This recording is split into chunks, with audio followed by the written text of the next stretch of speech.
I've arranged everything.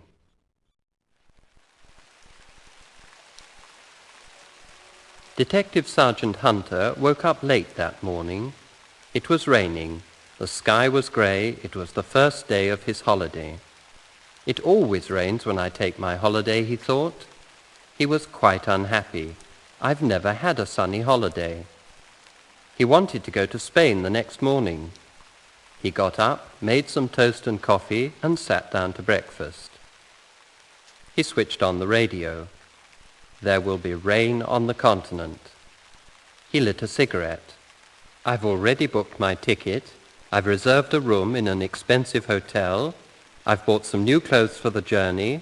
I've borrowed a suitcase from my sister and an excellent transistor radio from my boss. I've arranged everything, and now it's raining. He went to the window and opened it. The old buildings in the street were dirty. The noise didn't stop for a minute, and the big grey city looked very unfriendly. He shut the window, drank another cup of coffee, and decided to change his plans. I've always been unlucky. I'll go to the travel agency and cancel everything. He got up, put on his coat and hat, and walked down into the street. And 10 minutes later, he was at the travel agency. Sergeant Hunter sat down in a comfortable armchair at a desk. The room was rather large, with fine carpets, curtains at the window, and modern furniture. Polite clerks talked quietly to the customers. As Hunter was talking to the clerk, he looked round and noticed a man at the next desk. He was rather tall, and there was something strange about him. He wore yellow shoes, and he had a new black and green scarf round his neck. He looked rather worried. I've seen that man somewhere before, Hunter thought. Let me see. He couldn't remember. I'm sure we've met before, he thought.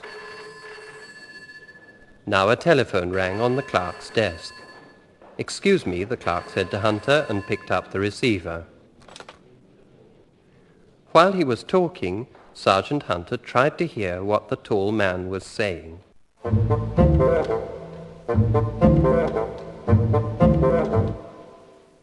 The man at the travel agency.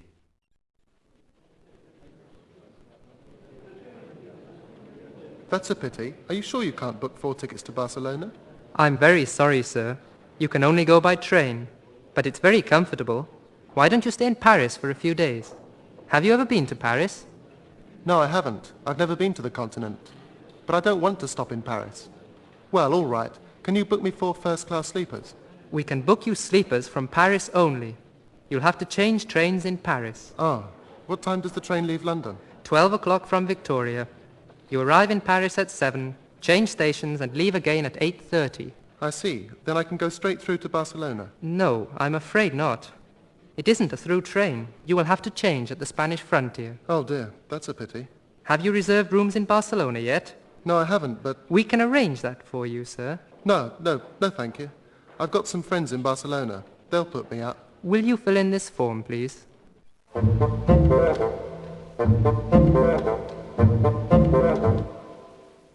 Bad luck at Victoria.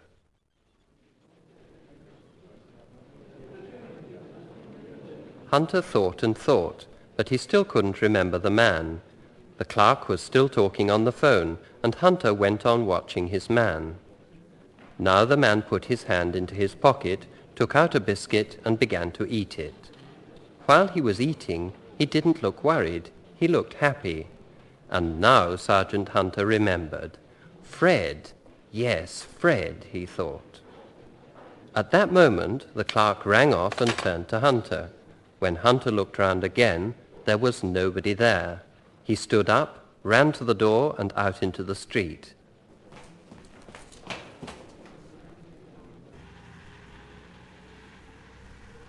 He looked round and caught sight of the black and green scarf quite a long way off.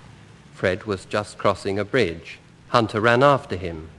Fred was still crossing the bridge when Hunter slowed down behind him. Now you haven't a chance of getting away, Hunter thought. First Fred went into a shop and came out with a case in his hand. Then he went into a pub. Hunter watched him through the window. Fred had a glass of beer.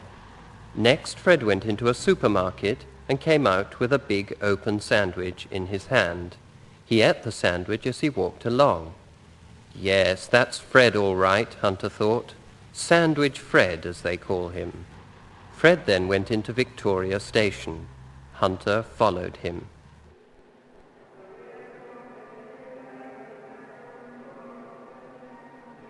There were a lot of people at the station, and just when he wanted to get near Fred, a big man stepped in front of him.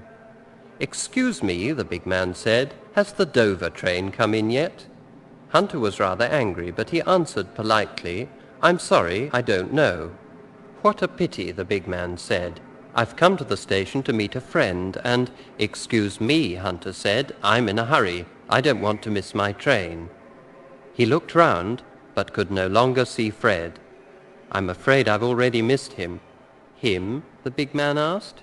"Yes, him, and thank you very much. You've been most helpful," he said in a rather unfriendly way, and left him. The big man didn't understand a word.